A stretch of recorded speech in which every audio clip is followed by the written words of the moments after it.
2024, guess what? In Louisiana, the state Supreme Court there is allowing a largely white community to break apart and separate from the city of Baton Rouge to create their own city. This has been a 6-year effort by folks there. On Friday, the Supreme Court granted the formation of the predominantly white city of St. George, which will be separate from Baton Rouge. The ruling is sparking concerns about segregation. Activist Gary Chambers posted a video talking about this here. He joins us now from Baton Rouge. Gary, glad to have you here. You made clear, Gary, that this was a very organized effort by a handful of people with a lot of money to achieve the creation of their own city.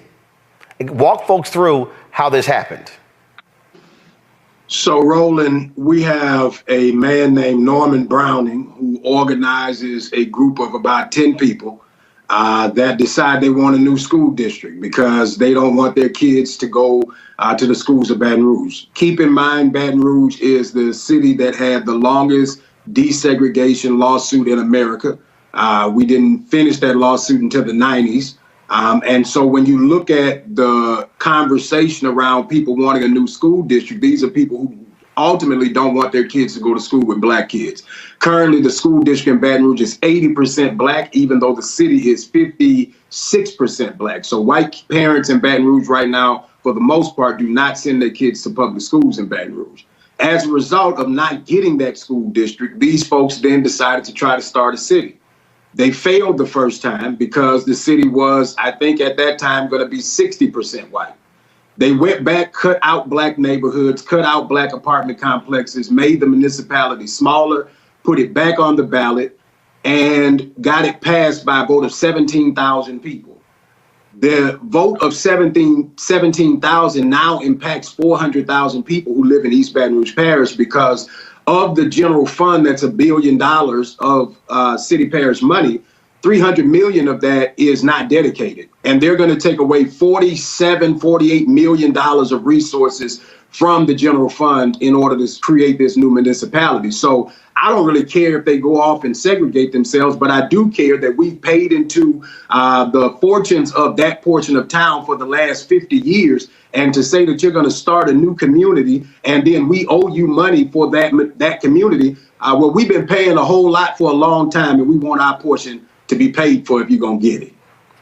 So, welcome back to Breakdown Friday. Joseph Ward, Patrick Irvin, Professor Carl Tone Jones. As you can see, we're here breaking down the situation going on in Baton Rouge, Louisiana. The suburb of St. George decided that they didn't want to live by them colored folk no more. So they're going to pick up not just their ball, but the whole town and move and succeed from Baton Rouge and create their own incorporation and operate as St. George. And of course, you can see it's upsetting a lot of people because resources, that's a lot of the main talking points I've been hearing is resources are going to be further taken from Baton Rouge and given to the people in St. George, who is the wealthier part of Louisiana. I mean, the wealthy part of Baton Rouge, because what I learned is St. George is like that wealthy suburb of Baton Rouge. So as the gentleman said, it started when they wanted to create their own school district to separate because Baton Rouge, I believe, has the poorest school district in Louisiana or the worst school district in Louisiana. So they wanted to separate from that. That didn't work, as the gentleman said. So they said, we're going to create our own city. And here we are. Pat, man, you had that look on your face, man. You had that look on your face when Roland started talking and when they started getting into it, man. What the hell popped in your mind? How you get that look on your face? I was just like here we go again, another example of Negroes chasing behind white folk. And that's what the look was like. And I understand, you know, when you start talking about resources and things like that, I get it. It can be dicey. And that's why, you know, the look was the first thought was white flight, Negroes cry. I saw a video earlier on this subject, and that was the title, like white flight. And white people have been working to move away from us when things aren't going good, and then waiting on it to get worse, and then come back and buying it and moving back in and kicking everybody else out. It's a cycle. But every time white people move away, black people want to move with them. And once again, like you said, the resources is the issue, though, because further resources will be taken out of Baton Rouge, because those wealthy people do command a lot of resources. But like you said, they have all of the populations of people have put resources into Baton Rouge, but these people command the most other resources because they're the wealthiest. Well, I think for me, it becomes one. I would want to see. I need to see the resource split. I understand this is a predominantly whatever, but that's for me to really have an opinion on the resource piece of it. Right. Because I don't want to talk out of turn. But what I will say is, instead of leading with that, what we got was 5 minutes of, oh my God, it's so racist. And that's the part that's aggravating. If the problem is resources, why do we, like, the whole first 2-3 minutes of what he said doesn't matter. I don't care about segregation, and I don't care about that. I don't care about none of that. If the problem is the dollars and cents, then let's talk about the dollars and cents. Because what you end up doing is issues begin to be conflated and mixed up and misconstrued.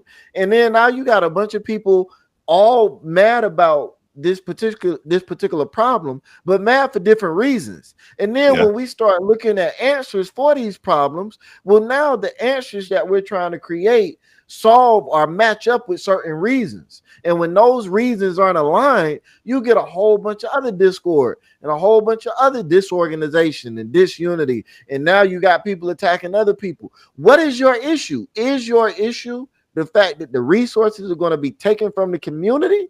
Or is your issue the fact that white folk are moving away from black folk? Because you started out talking about how white folk are moving away from black folk, and then you said, but that's okay. If they want to move away from us, that's fine. Well, you just spent 3 minutes saying that that's not okay. Well, I believe it's a combination of both. And I believe that because just the history of our relationship with white people. But I think it's a large part of, oh no, white people leaving. But then, you say, oh, white people leaving. Well, forget them, let them leave. We don't need them anyway. Then right after you say we don't need them, you remember, like, oh shoot, we depended on them. Well, yes, and I understand that, and I'm glad you put it that way, because I was trying to think of a way to put it. So great, and I'm gonna let PC cook up. But I want to say this: white people have the majority of the wealth in most major cities all over the country. Yeah, and white people are not. That wealth is not going to be redistributed at this juncture. Black people, like, in my opinion, this is the best thing that could happen to black people in the black city, to have all of the white people up and leave. At that point, I'm understanding that it's going to be difficult. But at that point, your community, y'all are in a position where y'all got to figure it out. Figure it out. See, you got hope. Well, I know you don't, but that sounds hopeful, but it goes back to what we've said numerous times on this channel, doing this particular breakdowns is, well, now that goes, like you said, goes back to us, black people having to do work, black people having to take care of self, black people having to be the ones who provide the resources. Because it's not like Black America don't have it. Shout out to all the men and women for Kamala and y'all millions of dollars. Shout out to y'all. So it's not like Black America don't have it. Black America, we don't use our wealth properly, and we are dependent upon white people for their resources because we're always looking at the wealth gap, and the wealth gap is supposed to be there, right? But that's not our job to try to catch up with them. It's our job to create what we need to create for ourselves to be self-sufficient. But that's work. Yeah. So PC, man, what are your thoughts, man? St. George, the white folks saying peace on the black people in Baton Rouge, and the black people saying, well, hey, y'all can leave. Hold up. Don't leave. What's your thoughts? I mean, Pat done cook, fricassee, gumbo out here. You know Some what I'm saying? flambe. You know what I'm Some of them saying? leg nets. You know what I'm saying? Pat done roasted a whole gator down there. You know what I'm saying? Louisiana swamp. You know what I'm saying? Silly. But I mean, when I first saw this, it was the same thing.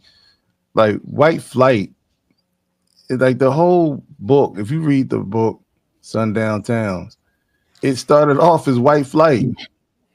And white folk building towns that wanted to be principally all white, and black folk trying to follow them out there.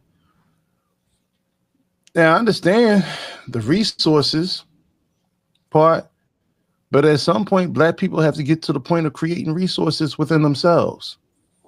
I bet you, and this is, just say what it is. There's not going to be a dry bar in Baton Rouge in the black neighborhood. There's not going to be a club where bottles ain't being tossed and people are talking about this is living. And that might seem like small fries, small potatoes, but every dollar count when it comes to creating the environment that you need to be in.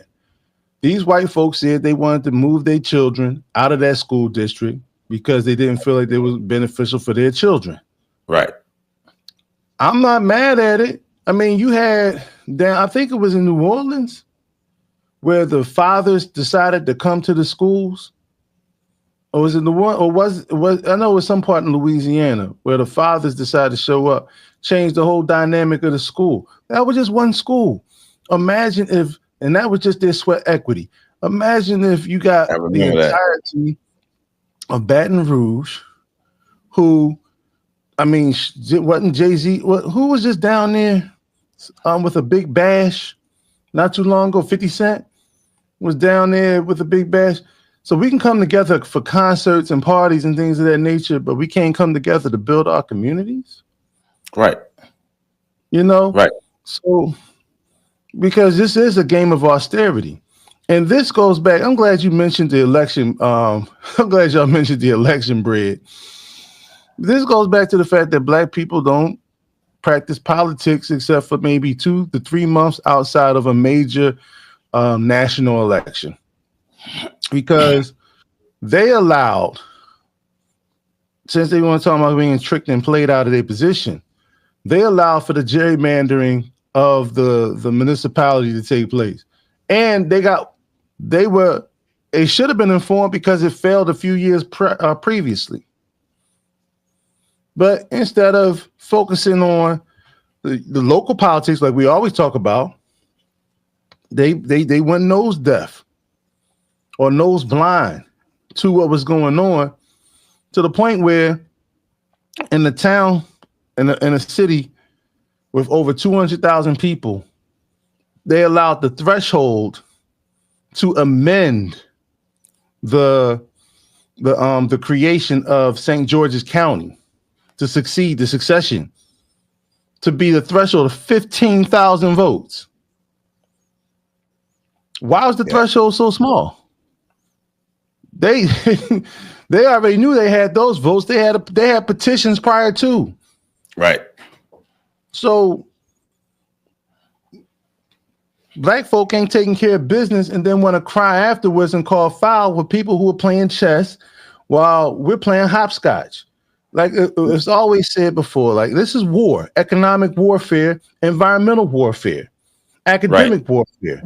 All these things are happening right now in that small municipality, in that small town in Louisiana. But this is just a picture of what's happening.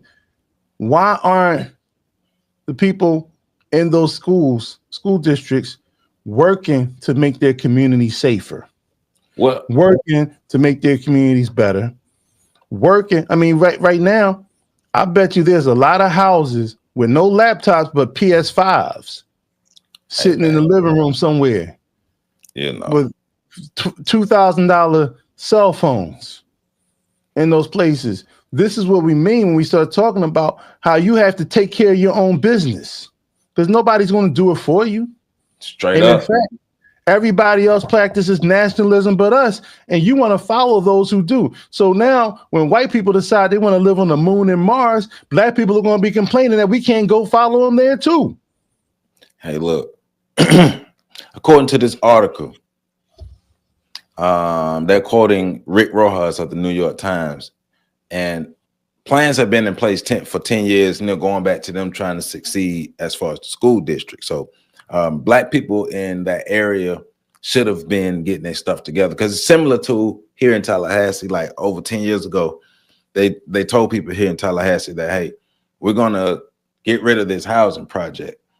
And everybody was like, oh, no, they're going to get rid of the housing project. What are we going to do? And then everybody went back to partying. And then when it came time for it to happen, they're like, oh, no, it's happening. Well, they told you. Same thing with this. They have been literally working to separate, and the separation has happened. But, you know. Hold on, Joe. Listen, that happens in damn near every metropolitan area.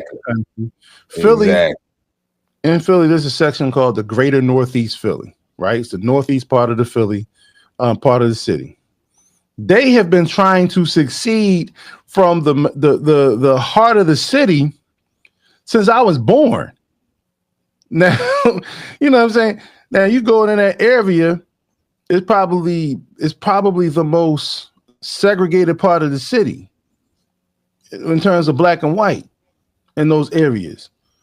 So, but let me make this make sense to you, right? I know it makes sense to you, but I'm gonna make it make sense to you. I'm talking to you all watching in the comments. I'm talking to y'all. So y'all don't think we do this live. Anyway, so back in 1996, ironically, I was talking to my brother George from out of Compton earlier today. In Compton, you had a record producer, owner of a record company by the name of Suge Knight, Marion Suge Knight. In 1996, that company was worth $600 million. Now, fast forward to the day, that's over $1 billion, right? In the town, a black town of 100,000 people, right? That's a pretty big town, pretty big city. Well, it's a pretty big town, small city. Now, you're in that town, you have control of who's the mayor. Your family is in politics, right? Suge Knight's family was in the city council, right? And then all black members of the city council were all black people. Do you want to know what the largest financer, like the largest provider of jobs in that town was in Compton? The freaking school district. At any time, the bank was decommissioned and removed from the city. The police department was decommissioned, and then the state ran, the state started running the police department, start policing the area because of so much corruption. The bottom line is, every time you've seen a situation like this, and I bring up Suge Knight for a reason, he could have been the catalyst of claiming a major metropolitan area right outside of a larger major metropolitan area where black people could have thrived, where you could have opened up chain supermarkets, where you could have had hospitals, where you could have had you could have actually contributed to the community college there and actually taught young brothers out there, those gangbangers that was coming out of jail and all that other stuff. You could have taught them skills, marketable skills, and then taught them the trade so that they could have been providers and protectors of their communities. We take these situations and we throw them away. And then we get mad when white folk come in through austerity, because that's what it's called. When they come in, drive the property, they allow the property value to depreciate. Mm-hmm. And then they come in and sweep it up. Mm-hmm. That's austerity. I know people have different names for it. Gentrification, which is war. If you don't know what a gentry is, the root word of gentrification is gentry. It speaks to a warlike, a war. It speaks to a warrior, but it also speaks to wartime activities. So we don't take care of business, and then we get mad when other people are moving and acting like adults in their communities. When they act like they're the ones in charge and they actually practice nation building, we get mad. Well, you know, they said that the black population in Baton Rouge is the majority of the population, but the white population, like many, probably all areas, but like many areas in the United States, where there's a majority black population, the white people still own the majority of the wealth. Well, yeah, but that's because we always on Negro shit. Because if and I'm a prime example, right? This is something that was one of the driving forces behind the Independence Day Project, like the Independence Day Project, for us to claim our own independence by building our nation within a nation. So you have a store that's black owned. Now, of course, we don't necessarily, but I'm sorry, we do. We are in position in those cities to remove liens from properties to allow businesses to come in, just like we do when these foreigners come to America. We remove liens, and because of tax treaty laws, give them a lump sum of money and give them they get tax abatements for some places for at least a decade, some places even longer, right? We can still do that in our own cities that are black run, right? Black township that are black run. I didn't get a chance to check out the makeup of the town council or the city council for Baton Rouge, but I bet you there's some black folk on that city council. I would throw money. There's some black folk on the city council. Why can't you ever do something that specifically benefits black people? If you can't do it, then what's the purpose of you telling black people they need to vote for you? Because you can remove those liens, you can institute different policies that allow in these empowerment zones. You can allow black folk to put business in there instead of bringing in outside businesses and entities because they keep padding your pockets. Because the one thing we don't want to talk about is the corruption that seems to follow every damn black politician in the country once they get a leg up. And their lack of commitment to the people that put them in office, and the ignorance of the people who put them in office, because we want to be cheerleaders instead of being constituents. Yes, but let's hit some more of this. Roland Martin. What's interesting here, you also mentioned that you have a black mayor in Baton Rouge, and it's not like, Baton Rouge ain't Atlanta. It's not like there have been black mayors for the last 30 plus years. No, she is the second black mayor of Baton Rouge. Kip Holden was the first black mayor of Baton Rouge. He was elected in 2004, took office in 2005. So when you put that into perspective, black folks have only been in leadership in this city for under 20 years, okay? So to tell us that the woes or the condition of this city are all the fault of the black leadership, and let's be clear, Roland, the council is majority white, majority conservative in Baton Rouge. It's a 12-member council. 7 white conservatives serve on the Metro Council here in Baton Rouge, and they approve or disapprove of all of the plans of the mayor. And so when we talk about the progress of a community, we have to talk about the inequities in the tale of two cities that have existed for long before Sharon Weston Broome was the mayor of Baton Rouge. We have to talk about how we've invested in South Baton Rouge, the portion of town that is segregating themselves away, and to the demise of North Baton Rouge, actually. And so if we don't have honest conversations about how we got here, then we can't have an honest conversation about how we move forward. And the truth is, when people talk about this unity and why do we talk about race, this is why we talk. I like that he said that. If we can't have an honest conversation about how we got here, we can't have an honest conversation about how we gonna move forward. I agree with the brother 100%. But also I understand when we talk about the black leadership that got us here, I'm not talking about politicians. I don't care how many black mayors there have been. I don't care about how many black city councils there have been. The power structure in America has been white. it has never been black.